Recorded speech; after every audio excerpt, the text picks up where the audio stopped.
আমি শ্বশুরবাড়িতে সব কাজ করে দেখেছি, সবার মন মতো চলেছি, কিন্তু আমি কারো ভালো বউ হতে পারি নাই, ভালো বৌমা হতে পারি নাই, ভালো ভাবি হতে পারি নাই।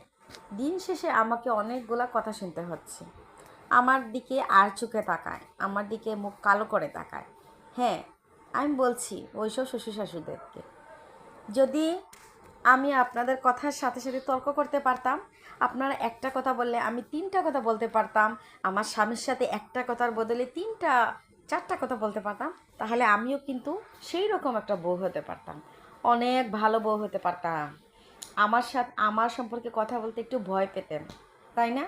কিন্তু আমি যে একটা ভালো ফ্যামিলি থেকে গিয়েছি, আমি একটা ভালো পরিবার থেকে গিয়েছি, সেই জন্য আমি ওনাদের মন মতো হতে চেয়েছিলাম, বেয়াদব হতে পারি নাই। একটা মেয়ে, বিশেষ করে একটা ছেলের বউ, একটা বৌমা, একটা মেয়ে কতটুকু ভালো ফ্যামিলি থেকে আসছে সেটা বোঝা যায় তার ব্যবহারে, তার কথাবার্তায়, তার আচার আচরণে।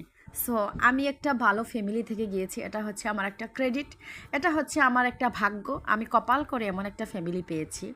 হ্যাঁ, আমি শ্বশুরবাড়ির জন্য অনেক করেছি, আমার কোনো আফসোস নাই। আমি যদি এই জীবনে আর নাও যাই, তারপর আমার কোনো আফসোস থাকবে না। কারণ হচ্ছে আমি মন প্রাণ দিয়ে করেছি, বিনিময়ে আমি শুধু অপবাদ পেয়েছি, আমি একটু আদর পাই নাই। সেই জন্য আমার কোনো আফসোস নাই। আর হ্যাঁ, আমি যা করেছি সেটা হচ্ছে আমার ফ্যামিলির শিক্ষা, আমার মা বাবার দেওয়া সবচেয়ে বড় শিক্ষা। তাই না? এটাই হচ্ছে বাস্তব কথা।